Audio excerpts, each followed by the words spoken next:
ବ୍ୟାପକ ଅବ୍ୟବସ୍ଥାରେ ରାସ୍ତା ନିର୍ମାଣ କାର୍ଯ୍ୟ ବ୍ରଜରାଜନଗରରେ ବଢୁଛି ଲୋକମାନଙ୍କ ଅସନ୍ତୋଷ। ସହରର ବିକାଶ ନାମରେ ଚାଲିଥିବା ରାସ୍ତା ନିର୍ମାଣ କାର୍ଯ୍ୟକୁ ନେଇ ଏବେ ଗରମ ହୋଇଉଠିଛି ପରିସ୍ଥିତି। ଟନେଲ ରୋଡରୁ କୋଇଲଟାପଡ଼ା ପର୍ଯ୍ୟନ୍ତ ନିର୍ମାଣାଧୀନ ନୂତନ ରାସ୍ତାରେ ଦେଖାଦେଇଛି ଗୁରୁତର ଇଞ୍ଜିନିୟରିଂ ତ୍ରୁଟି ଓ ଅବ୍ୟବସ୍ଥା।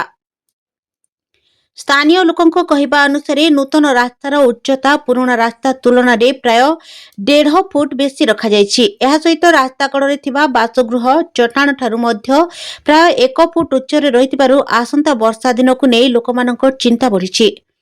ସାଧାରଣତଃ ଯେକୌଣସି ରାସ୍ତା ନିର୍ମାଣ ସମୟରେ ଜଳ ନିଷ୍କାସନ ବ୍ୟବସ୍ଥା, ପାର୍ଶ୍ୱବର୍ତ୍ତୀ ଅଞ୍ଚଳର ଭୌଗୋଳିକ ସ୍ଥିତି ଓ ଘରବାଡ଼ିର ଉଚ୍ଚତାକୁ ଧ୍ୟାନରେ ରଖି କରାଯାଏ।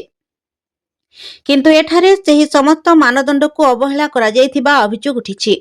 ଫଳରେ ବର୍ଷା ହେଲେ ରାସ୍ତାର ପାଣି ଡ୍ରେନ୍ ମାଧ୍ୟମରେ ବାହାରିବା ବଦଳରେ ସିଧାସଳଖ ଘର ଭିତରକୁ ପଶିବା ଆଶଙ୍କା ସୃଷ୍ଟି ହୋଇଛି। ଏହି ପରିସ୍ଥିତିକୁ ବିକାଶ ନାମରେ ଜନସାଧାରଣଙ୍କ ମୌଳିକ ଅଧିକାର ସହିତ ଖେଳ ବୋଲି ସ୍ଥାନୀୟ ଲୋକେ ଅଭିହିତ କରିଛନ୍ତି।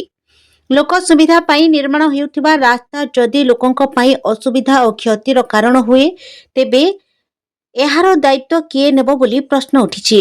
ଯଦି ତୁରନ୍ତ ରାସ୍ତାର ଉଚ୍ଚତା ସମନ୍ୱୟ କରାଯିବ ନାହିଁ କିମ୍ବା ବୈଜ୍ଞାନିକ ଡ୍ରେନେଜ ବ୍ୟବସ୍ଥା କରାଯିବ ନାହିଁ, ତେବେ ଆଗାମୀ ବର୍ଷାରେ ଗୁରୁତର କ୍ଷତି ସମ୍ଭାବନାକୁ ଅସ୍ୱୀକାର କରାଯାଇ ପାରିବ ନାହିଁ।